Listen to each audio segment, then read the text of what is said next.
What is up, ladies and gents? Noli here. Welcome to another Payday video. I am so excited to be back bringing you the 100th update to the game. All my exams are now finished. I've had my week in the sun with Overwatch, basically playing that game straight up until now. And here we have probably the biggest update we've seen to Payday 2 ever, and it's entirely free.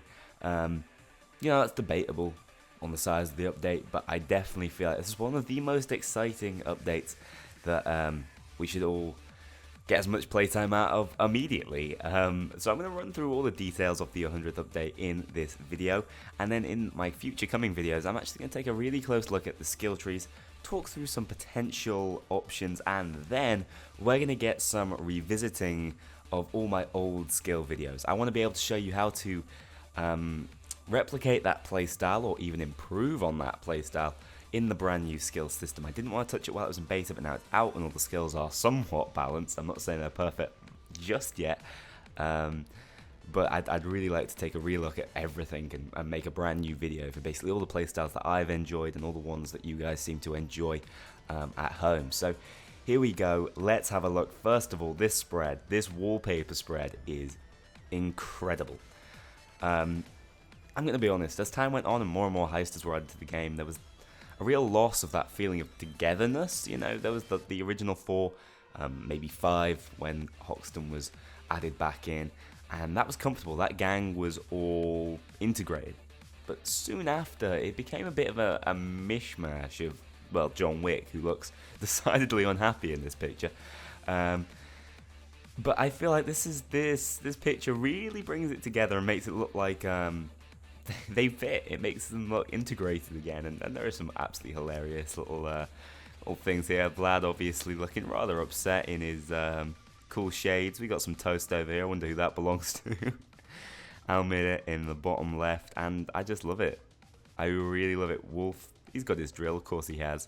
And I'm very excited for what Payday's future has in store for us. Of course, we see down here the update is here. And 2017 is when development of Payday 2 is going to continue up until. But we know based on some recent business movements, almost certainly the future of the franchise is confirmed. We will get a Payday 3. I'd put my money on it. So, dear friends, heisters, career criminals, crew chiefs, I may be here some time, muscles, armorers, rogues, hitmen, crooks, burglars, infiltrators, sociopaths, gamblers, grinders, yakuzas, ex-presidents, maniacs, anarchists, and bikers. The time has come. Bikers. Don your masks and get ready for the Centennial update. Or Centennial? Yeah? Terrible pronunciation. Update of Payday 2. The Payday franchise is ours again, and to celebrate it, I love that statement by the way, we're giving away a community grenade, we've revamped all of the skill trees, and we're making the black market free for everyone going forward. Thank God. If they made this decision from the get-go, Crime Fest would have been incredible, everyone would have loved it, there would have been no complaints, there would have been no dipping out of the game. It's a shame it's taken up until now, but it's happened. It's happened, and the way it looks, the way they're doing it is, it seems like Payday is now owned again by the developers you'd want it to be owned by, and they've decided to kick out the baddies and get rid of the microtransactions. That's the way it is at least appearing for us. I don't know how accurate that is to what actually is happening here, or whether it's just a bit of pragmatism, but either way, the black market is infinitely better now, because it doesn't cost money unless you want it to, which is fine by me. We will continue to develop stuff for Payday 2 for another 18 months. We're excited to continue working on the game till the end of 2017. There is a lot of things we have to cover. Let's get to it, shall we? First of all, if you haven't seen the video message we recorded for you, please have a look. Please do. Link to not only this page, but also that video separately will be in the description below. Well worth a watch, well put together video explaining basically what I'm going to explain right now, but done by Almir. So, you know, if that's your preference. But let's start things off by something that everyone's going to get. And, you know, this is important on a relatively basic level. Not everyone has explosives. Everyone has access to grenades, don't they? Let's be honest. Everyone has at least one of those DLCs. Well, that's not entirely the case. Now, literally everyone does. Let's start off by talking about the newest addition to our weapons arsenal, the HEF grenade. We've added a free community grenade for you all. This means that everyone and anyone playing Payday 2 has access to explosives, no matter what DLC you own. It's unlocked at level 0, and it's just a standard grenade. Also, it's nice to actually see some grenade stats. It's funny, these stats are pretty much hidden in the game, so knowing that the grenade does 600 damage is something that I don't even know if I realized before now. Anyway, that is the now community added grenade. We also have some new graphics options. We've been working in the shadows on improving different aspects of the game. I think that's a bit of a pun. One of them is giving you guys more graphics options to choose from. Below you'll find comparisons with anti-aliasing. I'm not going to go through all of these, but essentially it's different shadow effects and graphics options, as they said, and we can compare them down here. Obviously you can tell the difference if I slide this across. I'm not going to go into them all in detail. As I said, if you're interested in this kind of stuff, it's all linked. The page will be in the description below. But yeah, as you can see, you can take a look at all the different options now. I think some of the most obvious ones, obviously, the ambient occlusion you see here. Big difference to the shadows you're seeing. But here is the meat of this update, the new skill trees, which, as I said, I'm going to go into a lot more detail about in a future video. And I personally am incredibly excited about this, because other than the math stuff that I've always done, skill trees and build options and the RPG elements of the game have always been something that I have been most interested in. 99 updates after launch and 3 years worth of post-launch changes does a lot to a game. A few months ago we announced that we're working on a big revamp of the skill trees. As it were, the skill trees were too disorganized, which is true, with no clear focus on specialization in each tree. A lot of skills were disconnected from their respective tree, entirely true. You had to go through loads of totally unnecessary skills to get something in technician right at the top, you know. And that was horrible. Didn't work well, didn't allow for cohesive builds and playstyles.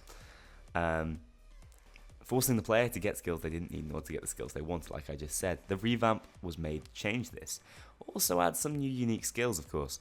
We want to keep all the possibilities of current builds, but also enable more skill build variations. A lot of experimental builds sacrifice a lot of points in things that don't fit the player's playstyle, and therefore they are not on par with the more straightforward builds. After months of testing with you in the community, the revamp is live. So we can take a look at this page at a future point, but I feel like, seeing as how it's in the game now, I may as well go through it in the game and show you exactly what things you're going to do. I'm going to need to do a little bit of testing as well, because some are not necessarily clear on how they interact with one another, but I do have some ideas already for some new unique builds and also how to recreate some of my old ones, but improve on them. Here's another massive change, the changes to the black market, the changes that should have been in place from the get-go. Celebrating update 100, we're making the black market free. Safes are now divided into 2 categories. Old generation, the ones that we know from, you know, previous character updates or the initial update and the Sputnik safe, whatever else. Any old generation safe is a safe that was released up to this point. Any new generation safe is released from this point going forward. Old generation safes and drills now stop dropping in the loot drop. Starting June the 24th, so in a couple of weeks, the first new generation safe will start to drop in the loot drop. When you get one, you open it for free, no drill required. It's important to mention that no items have been or will be removed from anyone. If you have an old generation safe, you can still purchase a drill if you want to open it, just like before. So they've done this in the best way possible, if you ask me. Obviously, I wish they'd done it sooner, but it has been done well. This FAQ, I think, has been and gone. But here is the change log, and also a quick explanation. What they've done is essentially split up the bundle files so their updates will download faster, and it'll just be a little bit easy to install on your machine. Originally, Payday was this massive game for no reason, and there's been improvements each time on how the storage of the game works, and I guess this is probably going to be the last one. This is probably going to be the definitive version of Payday 2 with a much higher, I hope, install rate of updates. It felt like there was for this one, I must admit. And also, you know, smaller file size, which is important, especially when you got a 6.4 gig update.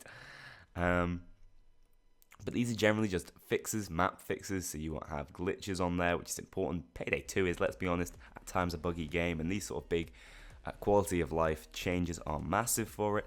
And of course, talking about the additional graphics options, some art changes, weapon changes, the market changes, obviously some of the biggest. But yeah, general fixes as well. That's why the update is so big, and I'd much rather see those fixes than just them leave them in there. Let us do all the fun things in the update and not leave and not fix the issues the game clearly already has. So guys, that is it for this video, I believe. I think we've covered update 100. It doesn't seem like an awful lot right now, but if you really think about it, there are some really groundbreaking changes. When it comes to exclusivity and DLC, we've solved that problem. Well, not solved, but we're moving in the right direction. It's clearly something that Overkill are willing to address. In terms of the issues of microtransactions, that problem has been virtually solved now. And also the skill issues, the RPG elements of the game have been focused upon and improved upon massively. So that is update 100. I hope you have enjoyed this video, and coming out later, the skill video, and of course some brand new skill setup videos that I'm really excited to bring to you. So guys, I will see you a little bit later on today, I hope. Thanks for watching.